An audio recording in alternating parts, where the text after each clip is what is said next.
It goes without saying, but we constantly need to be reminded that we live in an amazing world. Yet often we fail to recognize or appreciate this reality. Those from my parents' generation and older can remember the wonder that captured the American people in the 1960s when President John F. Kennedy made a pledge to place an American on the moon before the end of the decade. When the Soviet Union sent the first satellite, Sputnik, into space in 1957, Americans were inspired to respond. They were so captivated by the space program that when Alan Shepard, John Glenn, and the many other brave Americans were launched into space, they were glued to their television sets to watch the whole event. In the summer of 1969, when Neil Armstrong became the first man to set foot on the surface of the moon, they were all watching. They looked into the night sky, viewed the moon, and were amazed at this accomplishment. Yet today, with the frequency of travel and the success of the space program, few people take notice of its accomplishments. Only when tragedy strikes, such as the Challenger and Columbia disasters, do we think how amazing space exploration is. Medical science is another area where significant advances have been made in recent years, but the commonality of its practice today tends to dampen our enthusiasm. When the South African physician Christian Barnard successfully implanted a mechanical heart in a patient, the world was amazed.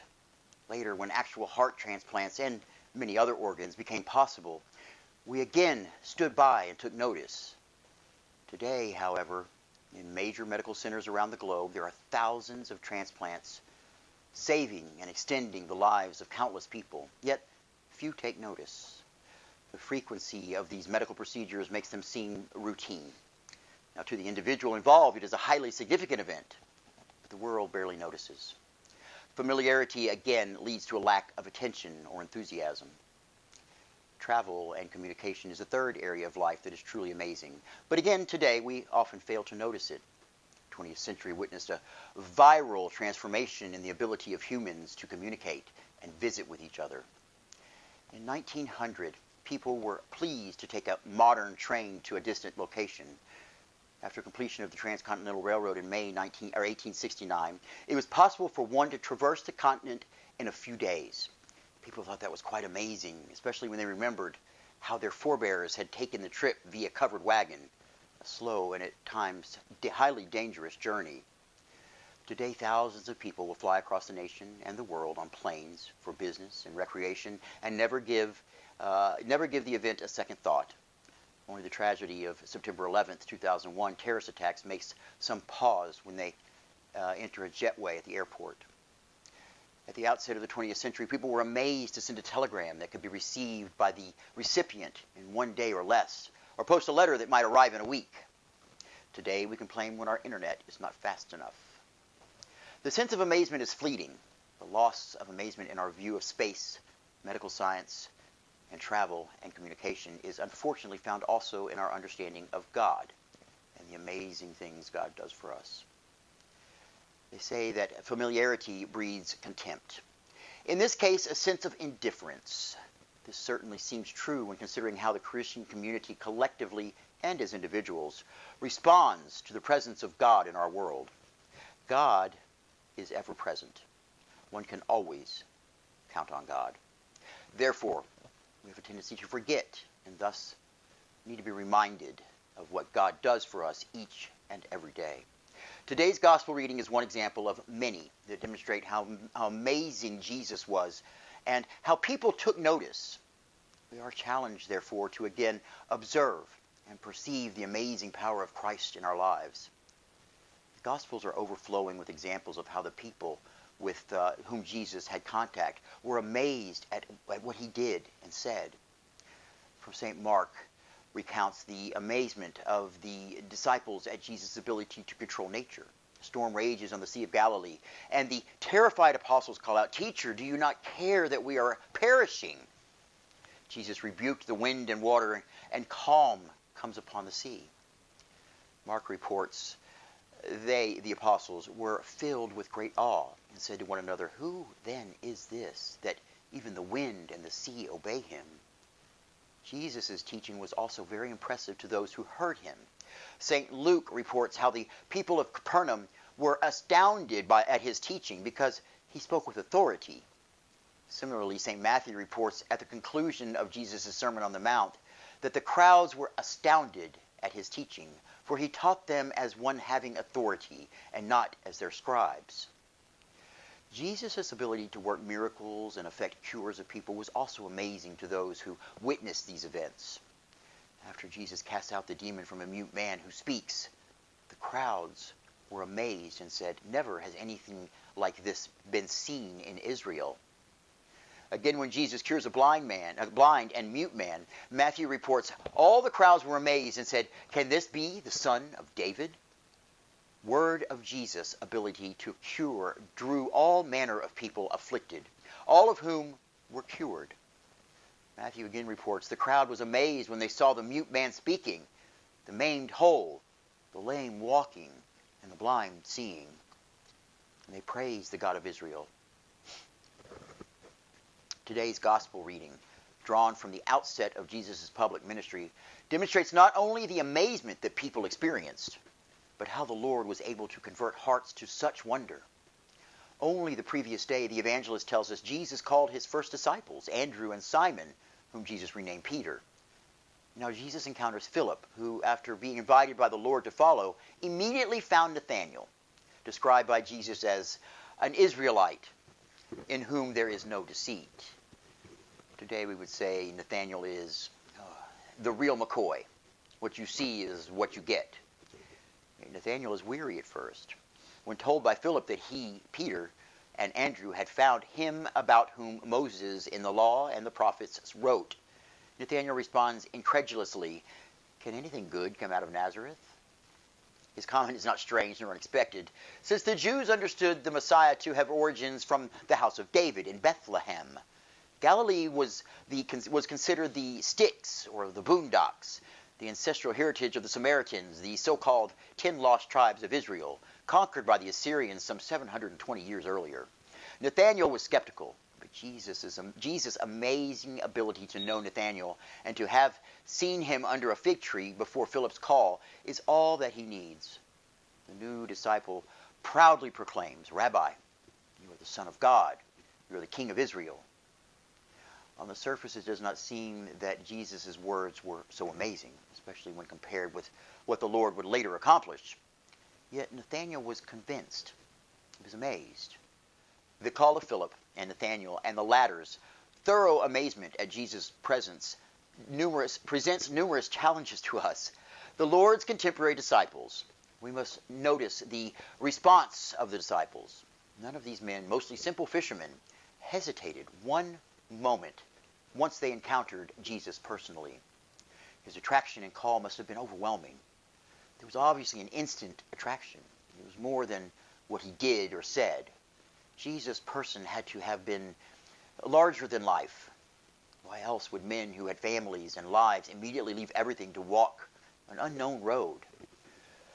Logic cannot be used to explain their responses. Jesus moved people almost immediately beyond logic. He was truly an amazing person. Our challenge is thus twofold: to respond and to be amazed. The two go hand in hand.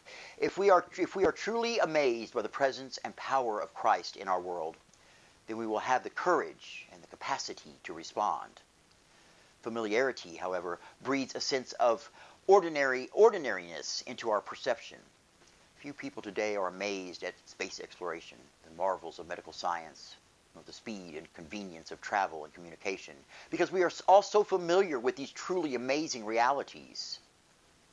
Contact with people and the gathering of information is so easy, literally at our fingertips through a computer keyboard or our iPhone, that those things that were considered so amazing only a few years ago are seen today as routine. We complain when our internet is down or its speed is slower than we want. We are not only not amazed, we become frustrated. Yes, familiarity can breed contempt.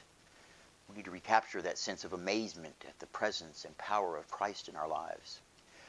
We can do so in many ways, both ordinary and extraordinary.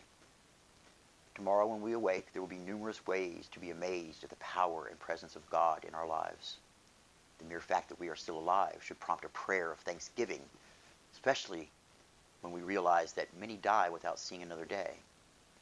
Sensing the weather is another way to appreciate the amazing power of God. We might see a beautiful sunrise, feel the warmth or cold of the air, or hear the call of the morning birds. God's creation is all around us. We should be amazed as we prepare for the day ahead. We might eat breakfast, read the paper, or watch or listen to the morning news on television or radio. Each of these activities is possible in the end as a result of the amazing power of God.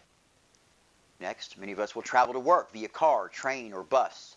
After our arrival, we labor long and hard for 8 hours and then make the return trip home. How often in our day will we consider the amazing presence of God all around us? While much human effort is present, the energy, technical ability, and opportunity that generated what we have comes from God. Yes, God is present in the miraculous, as when Jesus amazed the crowds with the physical cures and his ability to control nature. But God is equally present in the routine, ordinary, and even mundane events of everyday life. God is present in our successes and joys, but the Lord is equally present in our failures and pain. God is present in every moment of every day. We must open wide our senses in order to perceive, experience, and fully appreciate what God does for us each day. Day-to-day life, however, numbs our senses to God. Too often, the only thing that seems to shake us from our lethargy of experience is something that is truly extraordinary, positive or negative. Again, we must find ways to recapture the excitement and energy for life, and most especially for our relationship with God. We must take the necessary time to find God in our daily lives. We rush from one event to another. Our days are so filled with things to do, we seldom, if ever, have any time to reflect upon life and how the amazing power and presence of God can be found in it. Thus today, we must overtly strive to discover God's presence in our world.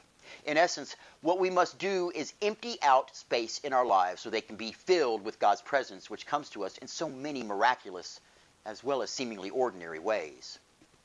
The need to concentrate less on our needs and what we think and to seek God's presence is related in a humorous but illustrative story.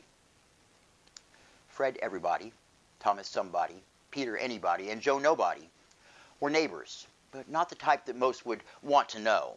They were odd people, troublesome and difficult to understand. The way they lived their lives was a shame. These men all went to the same church, but most would not have wanted them as parishioners.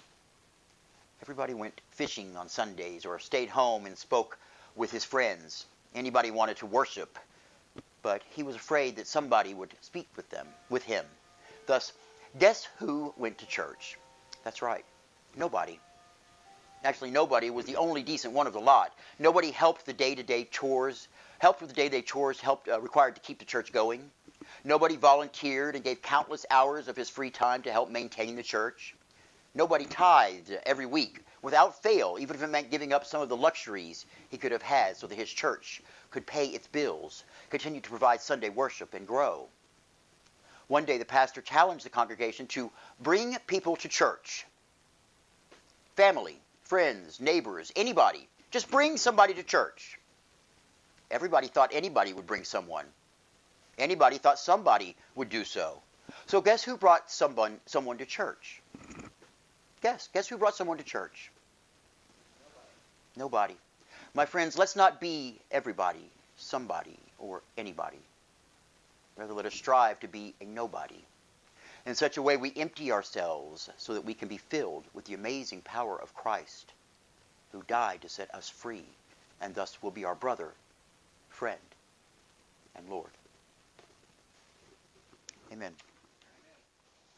Just a quick warning.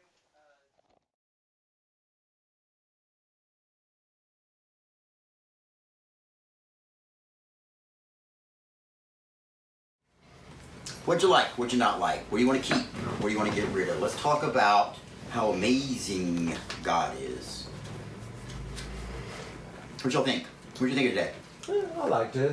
One of the things that was actually stuck out to me more than anything else was the fact that how we take for granted certain things that have become commonplace nowadays. I mean, especially the fact that for example, that Jesus Christ died on the cross for us. I mean, back in the day, the original term scapegoat actually came because they let one goat out into the wilderness, and they actually, sacrificed a sheep, I believe, and that was how they made atonement for their sins. But nowadays, all we have to do is pray for the forgiveness of our sins through Jesus Christ, and through His blood we are washed clean of our sins. Is it all we have to do? That and be Christ-like. But hold on, Wait. You're missing a big part of it. Okay, fine. From last week. What's the big word that we got to do? Repentance. We've got to repent. And repent means what? Feel sorry for all No. No. Sign that head. Move this handle up here. Repent means what, Gavin? It means to repent, basically to ask for forgiveness for Part the of it. sins, Okay. as well as to make atonement. Which means what? Meaning to make a commitment to actually do better.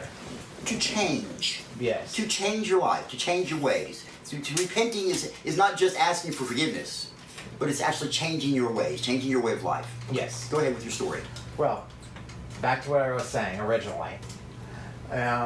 It's just the fact that we take these things for granted because they become so commonplace. They become the, as you said, familiarity. Huh? And familiarity has a tendency to breed, I guess. Apathy. Yes, that's a very good word for it. Define the word apathy for me. Apathy is neither for nor against. It's more along the lines of just being, there. Because it becomes part of the mundane, part of the daily Part of the ritual. ordinary. Yes. Part of life. Right? So, And one of the things that stuck out to me is the fact that we need to take those things that are commonplace, that are we need to recognize those things more and be able to actually be grateful for that. Not only for the fact that Jesus Christ died for us, but also for the other miracles that happen in our daily life. Just the very fact that whenever we get a cut and we bleed, what would happen if, for example, we didn't heal? What would happen if our blood didn't coagulate? it's amazing, isn't it? Yes, that in of itself is a miracle, period. Because that, if our blood didn't I coagulate... can almost guarantee none of us would be here today if that were the case. Exactly. We'd be an extinct population, that's for sure. The point is here, look, the extraordinary are easy to see and be thankful for. The things that don't happen every day, right? But everything that is around us, everything that happens, everything that is here, is a gift from God. Yes, Right? very much so. And He didn't have to give us all this. Literally, think about that. He didn't have to, we've talked about it before. God gave us a pretty good place here. Pretty nice little place. This summer was almost an inclusion of all of the past 4 or 5 weeks in one. Amazing how it all comes together, isn't it? Yeah. I mean, because it includes the saying hi or a smile to some random person. Right, talk about that. I mean, what have I said before? You walk by people, you don't just look down and wipe your feet walking down the street. You look up and look people in the eye and say hello. Say hi. Say, hey, what's up? Because you may have just saved that person from jumping off that bridge behind you because they were having the worst day of their lives. Indeed. And believe it or not, people don't, people scoff at that when I say something like that. They don't believe that's possible. But it happens. A lot of times we don't even know it happens. You don't realize when you touch somebody's life in that way, just those little things you do, the monumental changes you can make. You can change the world by just a smile and a hello. Think about those Believe little that. weird things that just make you giggle just out of nowhere for no reason. Like, Just anything. The random things that have no reason to make you giggle. It's just something, just the tiniest. what about them? Old women cussing. Like Aunt Patsy? Yeah. Aunt Patsy goes, oh shit! 91-year-old Aunt Patsy. She has to cut herself because she volunteers at church. She Yeah. she's slipped up a time or two. That and you sure got some big boobs. You got some big boobies. That wasn't her that said that. That was that Bam Damn Betty that said that. Yes. Patsy. You got some big boobies. Anybody who if you didn't see that, if you don't know what I'm talking about, you might want to watch last week's sermon. So, how do we keep from? You know, it's easy to say these things. To say, you know, we've got to be more vigilant in thanking God for the extraordinary as well as the ordinary. How do we do that though? Because, you know, it gets mundane. And we forget because it becomes ordinary. You know, oatmeal again today, you know, for the 5th time this week. And Well, that mundanity is usually starts sparking your human side to want to have some sort of change. Like if it's food every single day, you start to crave something different. but even if you just have oatmeal every day, But in that it's still a gift. Indeed. Right, but in that mundanity, you need to have that little red flag that says, even in this, I need to see what's great around Absolutely. me. But still try to have a change, because if we're just sitting there still, there's no point of Agreed. most.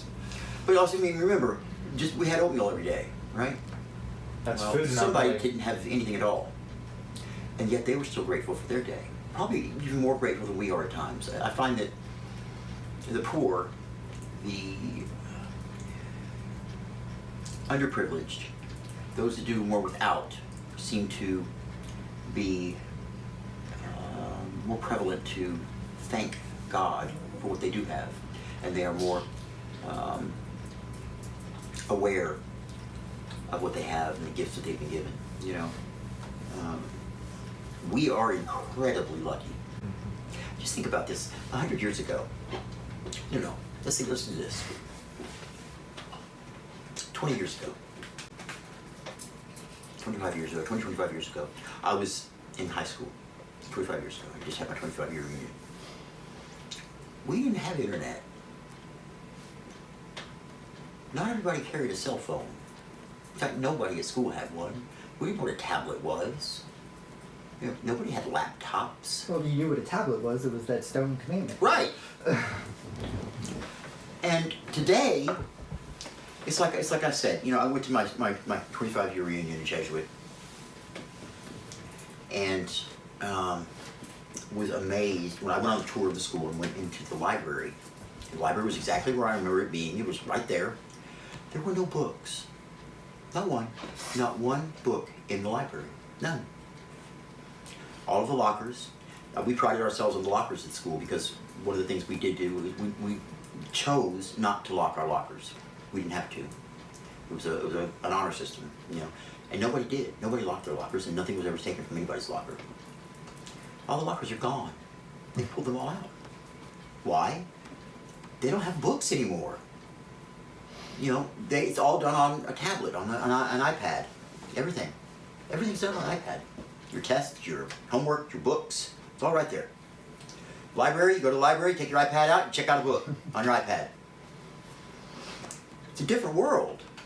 Mm-hmm. You know, a completely different. We used to have to, when I did the newspaper, I was the editor of the newspaper there, right? Still the only freshman ever be named editor-in-chief at the newspaper at Jesuit College Prep. Thank you very much. I second that. Hey, that's a pretty big feat. You gotta admit, that's a pretty big feat. Isn't there something about bragging in Yeah. I'm not bragging when it's the truth. Anyway, There's a fine line. there's a fine line. Thou shalt not judge me. There's a difference between judging and just simply pointing out the facts. The truth is We the used to truth. have to, okay, today you think about just the program we put together. It's all just put together right there on the computer, prints out, it's done, that's it, right? Well, back when I was a Jesuit, we took pictures with 35mm cameras. Nobody had digital cameras then. Okay. We developed the pictures in our darkroom. Okay. Then we took them, and to crop the pictures, you had to take a device that would measure out exactly. Okay, so you would measure the space you wanted to put it in, and then you take it, and it was like a little tool, and it would go like this, and it would, to whatever, percentage it was, so you would know, how big it would be, and then you would take a grease pencil, and you would mark it with a grease pencil where you wanted it cropped, okay? Then, we would take our layout, which was on basically poster board kind of thing, and you had to take all of the printed word, you printed out your article, right? Then you cut it out, and you pasted it onto the board where you wanted it on the layout of the newspaper. Literally on so you pasted everything. Yeah, it was a paste up, and then you'd have blank spots where the pictures would go, and you would send that picture with the grease mark on it, and they would take it to the printer. The printer would take a picture of that picture with a camera, and they would crop it for you, and then they would place it as a halftone into the place. They would print it out and place it on there, and then they would take all of that and take a big picture of it, of exactly what you just did, right? And then they'd make a printing plate out of that. And then that printing plate would then be used on paper, and it would make the newspaper. And if it was color, it'd be multiple. And if there's a color, you would have several different printing plates for the same page. We only ever did spot color. That's all we could afford. Imagine the fact that kids today don't even know what paste. They have no idea what I'm talking about. What paste even means. I mean, what do you mean you had to print it out and paste it on? What are you talking about? You know, what do you mean? You had to mark the picture. You just take it, you just squish it with your fingers, and it does what it's supposed to do. What do you mean you had to walk across the other side of the school to go to the printer because you didn't have a printer that printed what you needed to print on your side of the school? So you had to go all the way up to the administration office every time you would print an article, and even if you made you would go up there, walk all the way up there, A mistake. get it, walk all the way back, proofread it. Oh, there's a mistake, fix it. Walk all the way up there, walk all the way back. We thought we were, hot shit because we had a way to call in from home and print at school. PC Anywhere is what it was called. I think that brand is still around somewhere. It is. And we didn't know any difference. But the world has changed so much. And it's just normal to everybody, especially people who've grown up without knowing those things. And I look at it and I go, I get lost in the normalcy of it. You get used to it, whatever. I have to have my phone, and I can't live without my phone now. Well, I can. But I think even more for those who have been around a little longer and seen the changes. It's when they actually sit down and go, wow, what a world. When it makes you feel old. Well, listen, I remember when we had Channel 4, 5, and 8. Those were our 3 channels in Dallas. Not even 11. 11 was an independent. It was like an independent channel. We had 11 and 21, and maybe 39. That was it. Mm-hmm. And there was no remote control. You got up. The kids with the remote control. You might have had a cord. Granddaddy would say, grandson, go change that channel up there. And turn the volume up a little bit. And the phone would ring. And turn that volume down. That's what you did. Especially the grandkids or the kids. That was your remote control right there. Oh, party line and phone calls for people next door. Yes, you're the smallest bladder in town, I swear. I know. So 3 coffees. when my grandfather had a printing company for over 60 years, and when he had a line, it was called Line 44 in his house. And he had one of those phones like I've got over there, the old-timey phone, and it had the little punch buttons on it for the different lines. They had 2 lines at the house, which was also unheard of. Nobody ever had 2 different lines at the house. Plus, at the very end was 44. So he could pick up 44. It would bring directly to the office. Oh, cool. And they would pick up, they'd know exactly who it was him. Yes, Mr. Cool. Okay. And then vice versa. If they had him, they could pick up 44 and it would ring directly to the house. It was probably a literal direct It was a direct line. line. It was a direct line. Unheard of its time. Again. That was back when, like I said, party lines. It's when you shared a phone number with the people next door to you. Absolutely. I don't remember as far back as remember when they were actually words for the numbers, called numbers, but I know that No. Fleetwood 1 5448 was my grandparents' phone number. Fleetwood 1 5448. That was crazy. I remember a time before area codes. I remember that. My home telephone number when I was growing up was 357-1105.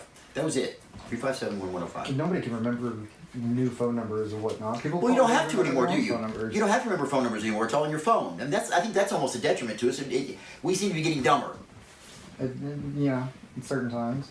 Think about it. I mean, we don't have to remember how to get anywhere. No.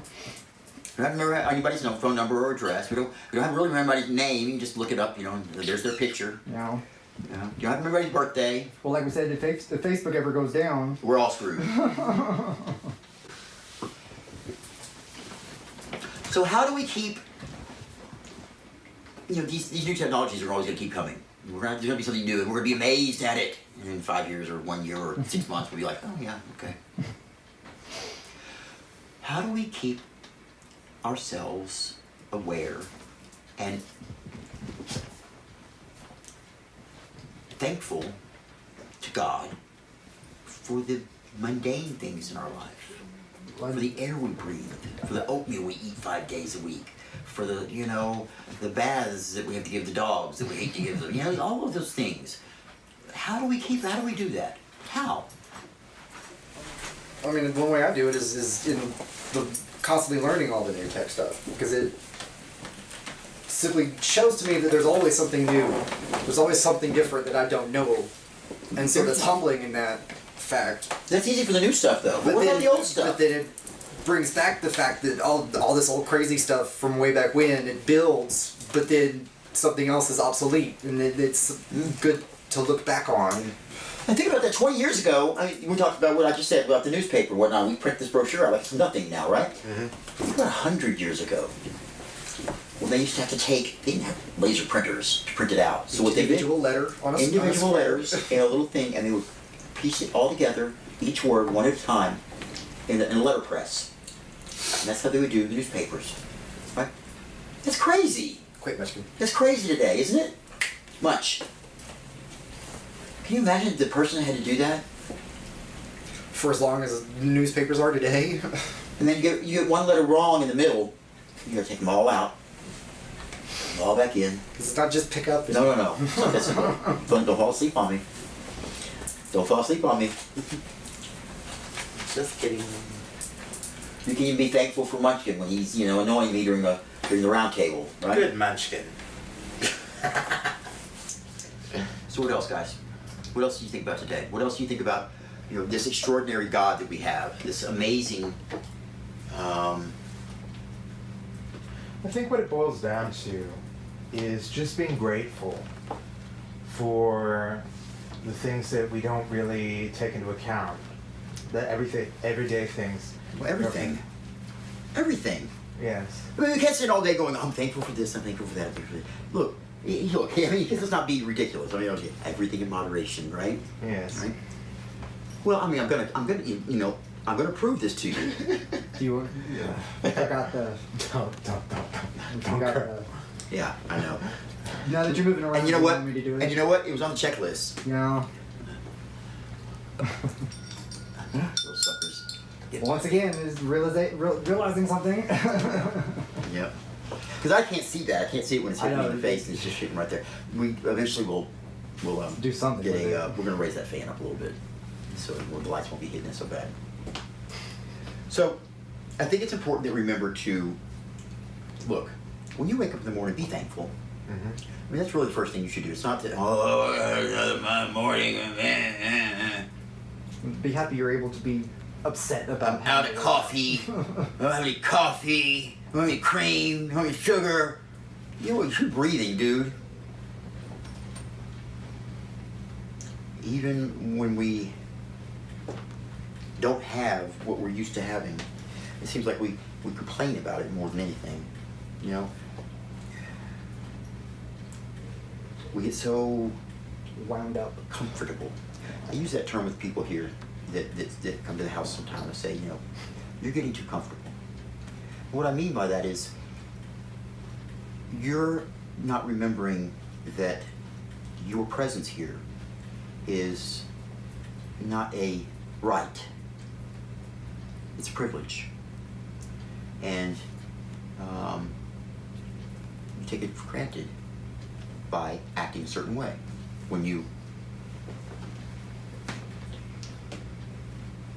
forget your manners, aren't respectful of the person or people who have given you a gift.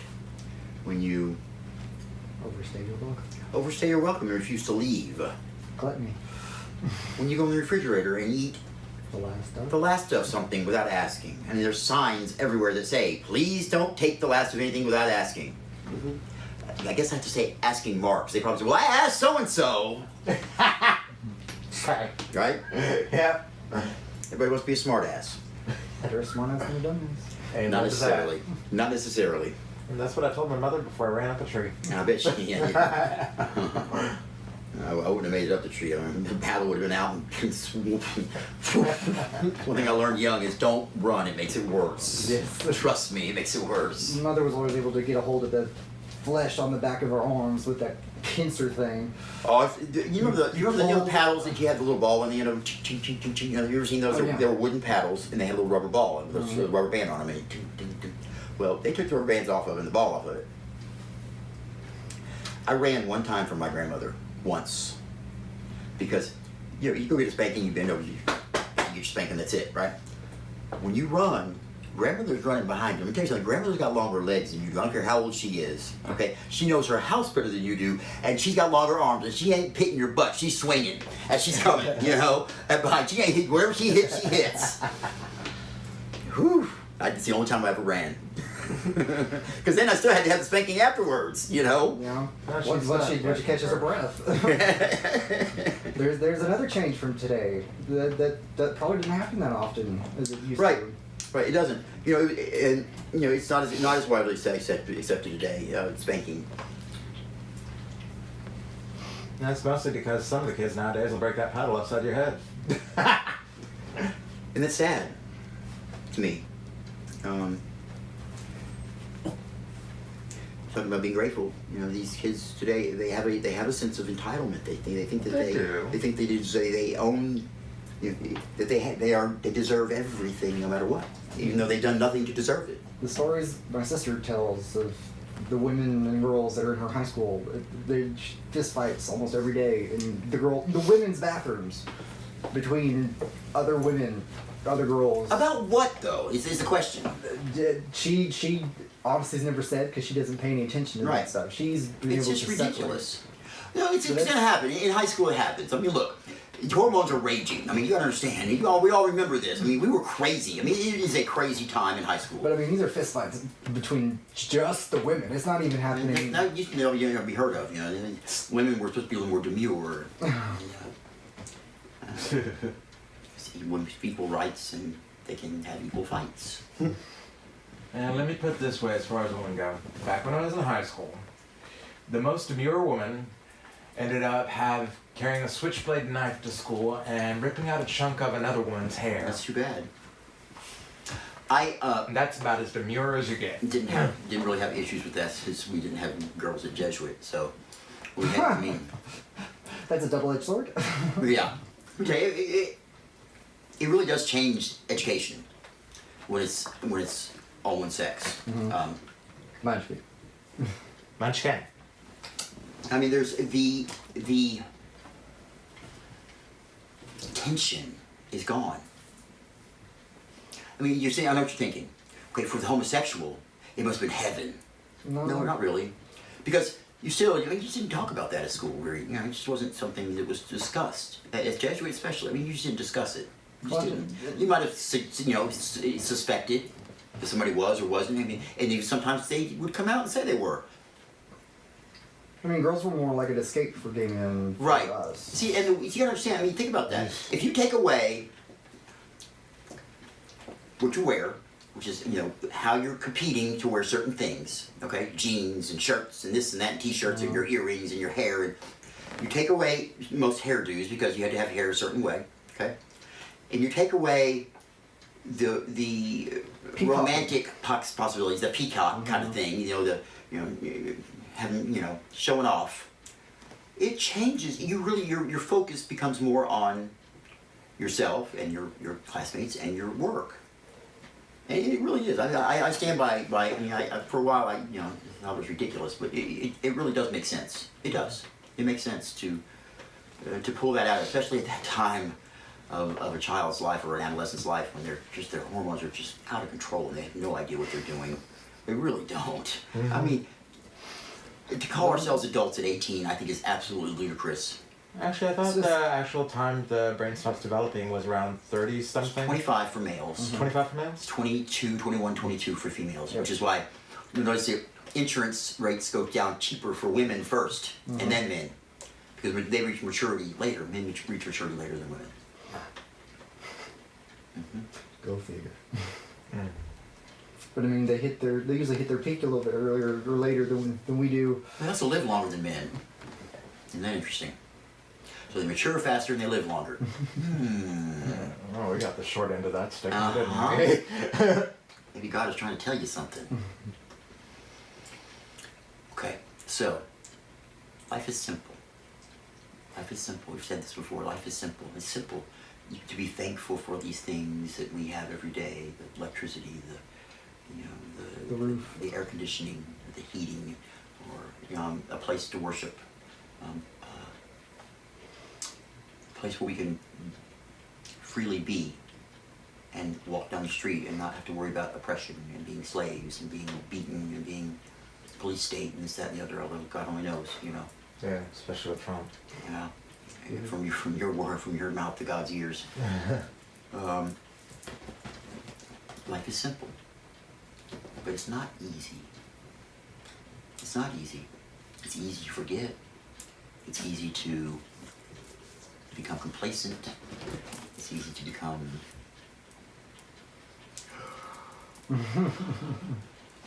What? bored with it. Indeed.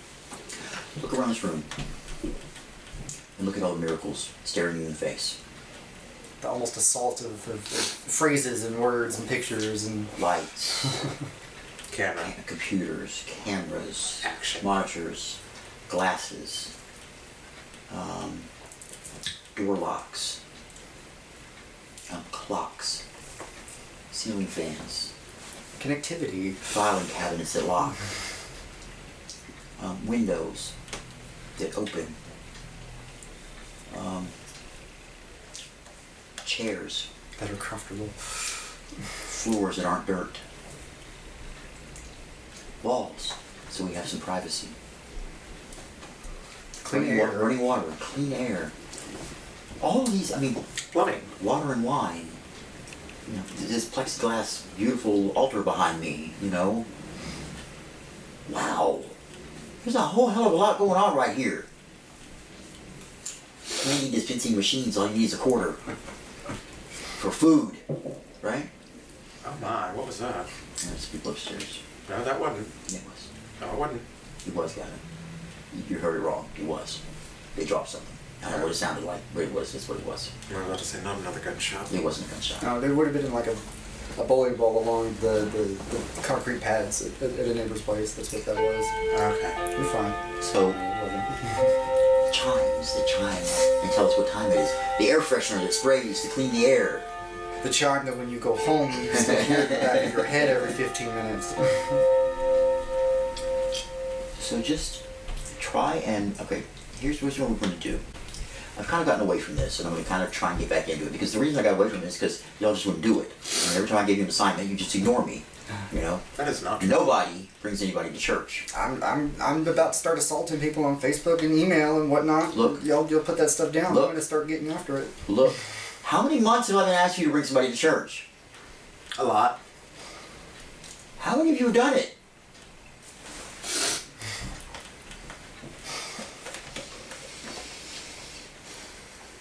Chupacabra. Why? ¿Por qué? Why haven't you brought somebody to church? Well, I tried, but he didn't want to come. One time you tried. My grandmother actually has some a couple women that might be interested in coming. Fantastic. With cigarette smoke, sadly. I know it's an issue, and when we get to a new place, that won't be. But I'm keeping those people. And I apologize. And I know but we do smoke in my home, and I'm sorry for that. And we will that'll be taken care of when we move. My grandmother's been asking about email and all that, and Facebook and whatnot. So I'm doing When we get a little moved, bit. explain to her. Tell her when we get Oh, moved. it's gonna be completely different at that point. Tell her come on. And I apologize that that's keeping them back, and I think that's horrible. And I'm sorry for that. That is what it is right It is now. what it is, Yeah. and in my home, that's just what we do. And even to stop now wouldn't make much of a difference because it's still going to Yeah. whatever. It'd be decades. So why? Why not? Besides that, Gavin. Any other reason besides just being insubordinate? We might need to play the camera nails apartments and track how many people come in and out and see why they're not coming here. You want to see insubordinate? Stay in that position, and I'll get one of those candles. I'll show you Look, insubordinate. if we gotta get extreme, we'll get extreme. I already told you I'm gonna lock your butts in here for a week with nothing but us. Oh dear God. Nothing but us for a week. No TV, no nothing. Just us and the good book for a week. I guarantee you, after that week is up, you're gonna be begging to get somebody else in here because you're gonna want some new life. Look, I love having y'all here. I do. I love looking at your faces, but I'd like to see some more new faces. I mean, We had one here today. Who brought this person here today? I mean, we changed the. How'd you get him here? We changed the. And you know what? How'd you May get I share something about you? We had a wonderful conversation the other day. That he had chosen not to be a Christian. He had chosen a life of a different path of worship, a different a way of seeing God and his higher power and whatnot. And we talked and said, I want you to see how much a miracle this is. I brought a non-Christian, non-believer in with enthusiasm to come to our church. Let me tell you something. No, honestly, we sat and talked. We had a great conversation the other day about how our beliefs paralleled, and this is so true, Adam. Put that down. Because that's Waterford. That's very expensive. Okay. Fragile glass. How our beliefs very much paralleled, and they called it by a different name, or looked at it a little differently, but it basically was the same thing. It basically meant the same damn thing. It was just, we're just calling it a different name. Right. And like I've told you before, I don't care what the story says about the names. I don't care if the story even happened or not. And I don't care who's telling the story. I don't care about the point of the story is the message. Everybody wants to take the Bible and tear it down to this person and that person, and there had to be this and that, and he said this and they said that. Look, what's the message? It's that simple, people. What's the message here? It's not, Moses said it, so so-and-so couldn't say it, and so this person had to believe, and this person was against him because he did that. Why do you gotta make it so difficult? I mean it. Yeah. Seriously, I'm amazed at people, even theologians and philosophers and these people that have got, years of training and they want to bicker about BS. On both sides of it too. Right, yeah. It's like, look, this is not what it was intended to be. There's a reason for the Bible. What's that reason? It's to teach you something. There's Stories messages and history. whether they're real or not. It matters to me. It does. But it really doesn't matter. Because the point is, here's the message. Learn it. Go away. That's it. Don't read into it any more than that. It's that simple. There's an old stage in AA and NA, right? Keep it simple, stupid. Yeah. Oh, Keep it simple, stupid. Kiss. Kiss. I mean, it's that simple. I mean, really. Does anybody else see that?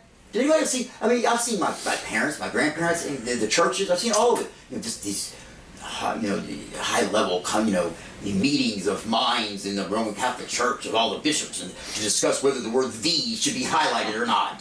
Come on. Thee and thou and. It gives them something to do. There's a lot to do. It's a lot to do. Mm-hmm. They could be spending their time much better doing. So, the next week, every morning when you wake up, or every afternoon when you wake up, try and remember to be thankful for not only waking up, but for the fact that you had a place to sleep, and that you slept well, and that you rested. And try and be thankful for the food that you're about to eat. Try and be thankful for the roof over your head, for your relationships, for your whatever it is. It Health. seems everything. Health. Try to be thankful. I mean, we should be thankful for every second, every breath. They're miracles. I mean, think about this. How many years ago did man first show up on the earth? when the Cro-Magnon finally became, they decided to consider that man? About 10, 20,000 maybe? Or, Was it longer than well, that? that's recorded Kim, do you history, know? I believe. I'm not sure. Well, that long ago, A long time okay, ago. but all those years before that, the millions of years that the Earth has been here, And then the billions before. and no man here that we know of. I still don't believe that. I still think that there's been another.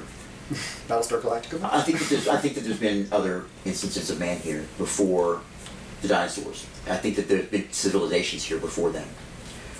My own opinion. It's my own. You know, it is what it is. It's not. I'm not trying to teach it to you as religion here. It's just my opinion. It's a I just think that, theory. look, if it happened, I mean, if it happened then, if it was, you know, the Earth is already ready for that and ready for life. Why couldn't it have happened before it had been completely wiped out? Why couldn't a nuclear war wipe everything out and start it all over again? Ice Age, restart button. That's one of the restart stuff. I think there's been several. Why not? Okay. Don't rush me. Don't I'm rush rushing me. you. Don't rush me. I'm rushing you. Because I'll just stay longer if you rush me. I just slow down even more. Well, I like the Battlestar Galactica theory. Which is? They come from another solar system, hopping their way across. Well, there's a lot of people that think about things like that, about you know, even parallel universes, but also different. I mean, we haven't found life yet, but elsewhere. you know, I'm pretty sure it's got to be out there. Either before or after. Or, We live in parallel universes. Yes. What do you think I mean by that? Parallel universes that exist alongside our own, that mirror our own, that every single thing that we're doing, every single thing that happens, there's one in the universe that has another us, another, Okay, maybe on a different what a little different plane. dimension. yeah. Slightly different choices, possibly. So you can't really get there very easily. I mean, it's not like you can just travel over to that other place, you know. Yeah. Yet, again, that technology, who knows? We're talking about going to Mars. We're talking about putting people on Mars. They actually just did a test of a miniature nuclear power station for powering human civilization on Mars. Is that not crazy? What was the name of that movie with Total Recall. Arnold Schwarzenegger? Total Recall. Yeah. The guy with the funny hand. That and then the 2 weeks. Does everybody remember that? Yes. You just got big old points for him remembering an older movie. All right. So, let's honestly try and be aware of the things that are everyday to you, that are normal, that are mundane at times, and be thankful. Thank God for them. Seriously, I don't mean just be thankful. I mean, when you pray, thank Him.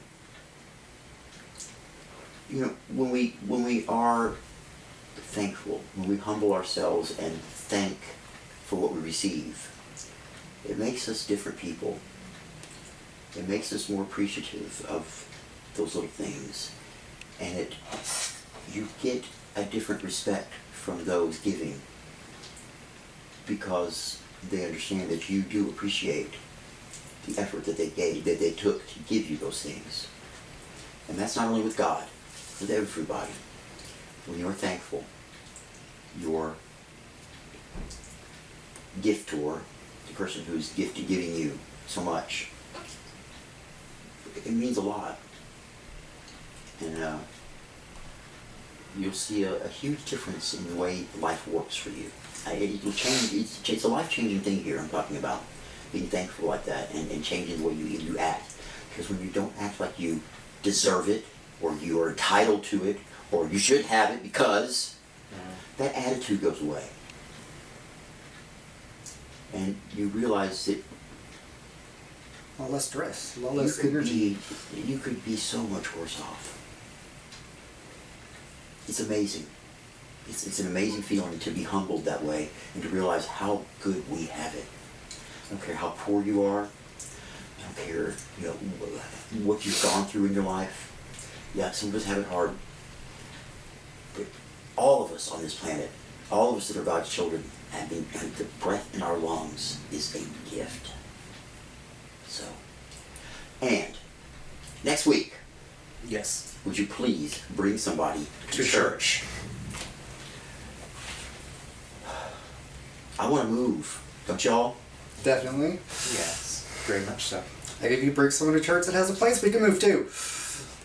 Again, I cannot justify taking us 4 or 5 people a week and putting us into a new house, a bigger place, because this is sufficing. This is fine. But I want to go bigger than this. I don't want to go huge, obviously, but I want our message to be out there a little more. I mean, I think that we've got something special here, and I think that some other people deserve to hear it. I don't know why y'all don't. I'm really starting to think y'all don't believe in me. Do y'all not believe in me? No, I believe in Jesus Christ. Good. Seriously. I'm honest with you. Do y'all not think that I am incapable of... I mean, y'all come every week. Why do y'all come every week? Come on, boost my ego a little bit here. Why do y'all come every week? If I boost your ego anymore, your head won't fit the door. Thanks. I come every week because you're making a progressive job and you're actually doing a little bit better, bit by bit. Were you saying that I was doing awfully before? I mean, I think from the very beginning, I mean, yes, I have You're doing a improved. good job. I've improved. I agree with that. Give me constructive criticism. What would you do differently? I really don't know what I'd do differently. What I'm stating is the simple fact that you've made progress, because before we had so many hiccups. Okay, and we're talking about just hiccups in the actual... Okay. And I'm We still have our admitting... hiccups. What about our message, though? What about what we do? The way we do things, the way we talk about things after service, the whole 9 yards. Do you like it? Yes. I think you do. You keep coming to church. Exactly. If I didn't like it, I wouldn't come. It's the reason I came. It's the main reason. It's something different, you know. And if you don't get the message out there and tell people that we got it, how are they going to know? Fair enough. My grandmother, I showed her our program one day, and she was like, "Oh, you do Catholic-like services, right? Catholic-like." And we get accused of that. Wait, let me tell you something. Let me tell you about it. Go ahead. That's what you have to explain it. It's Catholic-like. We don't It is. do the same resuscitation every Right, every change week, it up. our prayers. There's only 2 or 3 prayers that are exactly the same. Okay, unlike the Catholic Church where it's Every many single day. prayers. Okay, plus Many. Right, it is. The prayer of thanksgiving and all of that about the story about God and sending the prophets and whatnot and sending Jesus. Every week it's a different story, completely We different. even get 2 or 3 options for every single week. But do y'all hear the difference every week when I say it? I mean, you know it's the same story. You know it's the same story that I'm doing. It's the same story about God and how He sent Jesus Christ and the prophets, and we chose death, and then we sin, and then sent Jesus Christ to save us, and that's the whole 9 yards. But every week, y'all notice that it's a different story. I know you do. I mean, obviously you're doing it. Do you ever notice that, Gavin? What? Do you know? Come on with me. Do you notice that every week it's a different story? It's the same story for the prayer of thanksgiving. When I talk about, you made us, you made everything, and then you Break the bread. We sinned, and so you sent your prophets, and we said no, and so you sent Jesus Christ to save us, and He died for us, and the whole. Do you understand that every week it's a totally different story? Do you get that, or do you think it's the same story every week? Or do you pay attention to it? I pay attention to it. I noticed you switched it up a lot.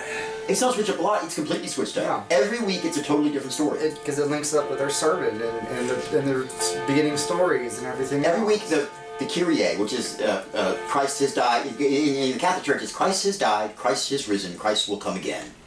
Okay. Ours every week is different. Christ died for our sins. So Christ will rise again, and all of that. It's all different. Every week it's different. It's never the same. What's the other one? The Holy Hosanna in the highest. Yeah. Okay, that's how does that That's go? a little bit the same, but then But no, there's a little bit. the Hosanna in the also highest is the different. same. Yeah. And the tempo of it, it's always got a da da da da da. That's always the same, but the words are always different. In the Catholic Church, it's not.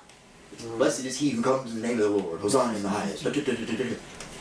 Heck, even the final reading that you read off, we're supposed to do. It's supposed to be a responsible. I don't do that because I don't like that. No. I don't think when you respond like that, you don't necessarily hear what I'm saying. It No. kind of gets chopped And up. that's usually a very important little bit of It's text. I love that ending. That's something that no other church And does. it's very pretty the way that It's something written that's down. just remember that if you've gotten something here, if you've learned something, when you learn something, you take something. It's something you now own. You own that Yes. knowledge, right? If you own that, share it. Get out there, and that's what I say. Bring somebody to to church. Are you talking to people about the church? Do you tell anybody? Yes. I mean, we print off the programs for you to take home with you. Take them home with you. That's what look they're there at for. And share. And Yeah, we I took should copies. show my roommate Good. the program. Now, all your roommates smoke, so that's not an excuse. They can come in. You can come Oh, here. yeah, trust me. He'll smoke all of you out. He'll be like, We're getting real close to Lent, beginning of Lent. What is Lent? that thing you find underneath the couch. L-E-N-T, Lent. it's where you take time to give up some things. When so is that it? you can reflect. When is it? That's 40 days before For what? Jesus passed away. Before Easter. It's 40 days before Easter. Beginning with what wonderfully solemn service? What day? What service does Lent begin with? Ash Wednesday? Ash Wednesday. That's correct. Following what? Fat Tuesday, Mardi Gras. Mardi Gras means Fat Tuesday in French. If we had more people, we could take a trip to New Orleans. You're leaving New Orleans at midnight on Tuesday, Fat Tuesday. That's it. The streets are shut down That would be weird to. because they're following the whole idea of Fat Tuesday is because of Ash Wednesday and Lent. Because Lent begins an introspective time. It's a time of thinking about your sins and giving up something to show that you are grateful for what you do have. And remembering it to remind you that you don't deserve everything you've got. So we're getting real close to that, and I want you to understand it's going to be an early Easter. It's early this It's year. real early. That's okay.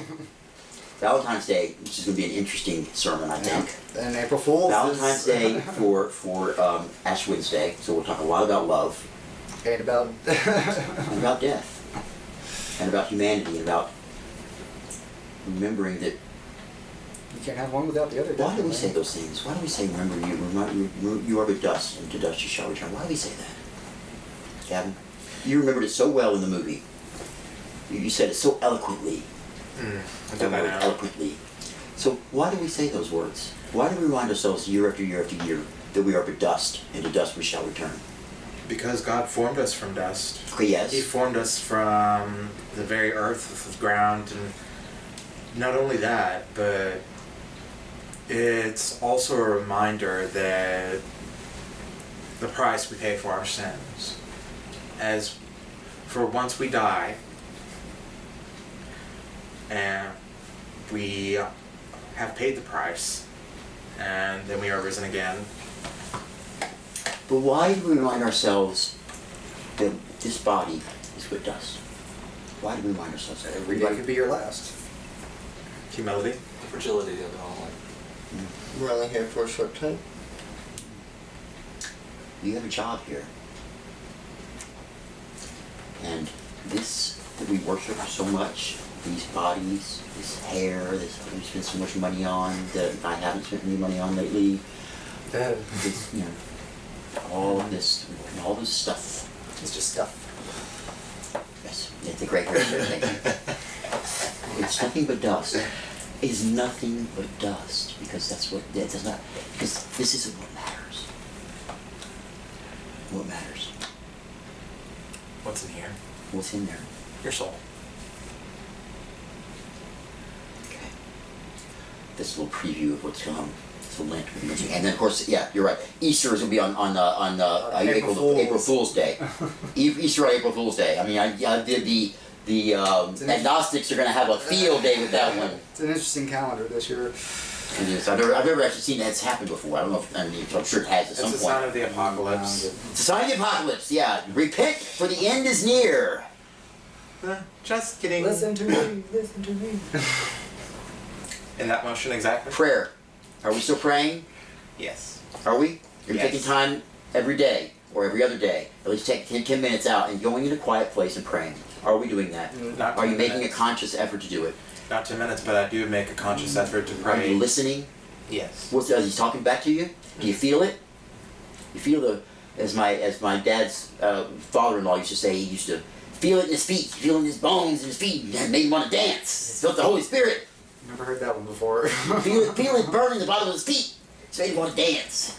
Sounds almost like syphilis or something. Let's hope not. Okay. Pray. Be thankful. Spread the message. Bring someone to church. Stick around. Fellowship. Sounds good. Thank you guys. See you next Sunday at 3 o'clock. Next Sunday, 3 o'clock. Yes. No. Plan on next Sunday. Next Sunday, our round table is going to be a little different. We will have a round table, Okay. but we're going to have a little party while we're doing the round table. It's going to be something new. News to me. It's going to be called a polishing Oh, that's right. party. Yeah. Oh Lord. Goodbye. So make sure you're here next week. Everything's getting a little grimy. We'll have our round table, but we're all going to be polishing at the same time. Okay? Cleanliness is next to godliness.